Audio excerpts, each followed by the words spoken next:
Doctor Yunus ধ্বংসস্তূপ থেকে বেরিয়ে আসা এক ফিনিক্স পাখি।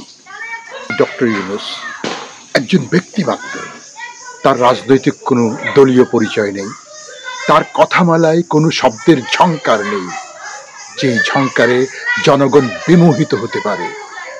জনগণ যে স্লোগান, যে চেতনা এবং যে কথামালার রাজনীতির চিরাচরিত পথে হেঁটে অভ্যস্ত, ডক্টর ইউনূস সম্পূর্ণ ভিন্ন পথে, ভিন্ন ধারায় প্রবহমান। এলেন, দেখলেন এবং জয় করে নিলেন। এই কথাগুলো যেন তার ব্যাপারেই রচিত হয়েছিল। ক্রমশ তিনি বাংলাদেশের আপামর জনগণের নয়নমণি হয়ে উঠেছেন। তাকে দীর্ঘদিন ক্ষমতায় দেখার জন্য জনতা আক্ষেপ করছেন, অনশন করছেন, মার্চ ফর ইউনূস করছেন। এক বিরল জনপ্রিয়তা। মালয়েশিয়ার ডক্টর মাহাথির মোহাম্মদ এবং সিঙ্গাপুরের লি কুয়ান ইউ যেমন প্রমাণ করে গেছেন, একজন নেতাই পারেন দেশের আমূল পরিবর্তন ঘটিয়ে উন্নতির উচ্চ শিখরে নিয়ে যেতে। এই দু কিংবদন্তি পুরুষের সঙ্গে ইউনূসের দূরদর্শিতার সম্মিলন ঘটেছে। একটা ধ্বংসস্তূপ থেকে ফিনিক্স পাখির মতো অর্থনীতিকে তিনি যেভাবে দাঁড় করিয়ে দিলেন, বিশ্ব অবাক দৃষ্টিতে তাকিয়ে আছে। আমরা ৫৪ বছরের ইতিহাসে আরেকজন বিরল রাষ্ট্রনায়ক শহীদ প্রেসিডেন্ট জিয়াউর রহমানকে পেয়েছিলাম, যারা স্বপ্ন দেখাতে নয় বরং স্বপ্নের পথে এগিয়ে যেতে দৃঢ় মনোবলের পরাকাষ্ঠা প্রদর্শন করেছেন। এই ডক্টর ইউনূস এক সময় নাগরিক শক্তি নামে রাজনৈতিক দল গঠন করতে চেয়েছিলেন। জনগণ তখন তাকে ঠিকমতো বুঝে উঠতে পারে নাই। তবে রাজনীতির সঙ্গে যুক্ত কায়েমি স্বার্থবাদীরা তাকে ঠিকই বুঝেছিল বলেই তারা ক্ষুব্ধ হয়েছিল।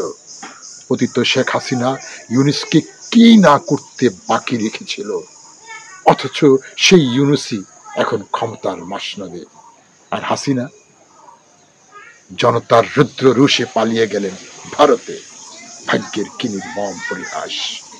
অথচ ইউনূস এই গল্পগুলো, এই নোংরা ইতিহাসের দিকগুলো একবারের জন্য বলেন।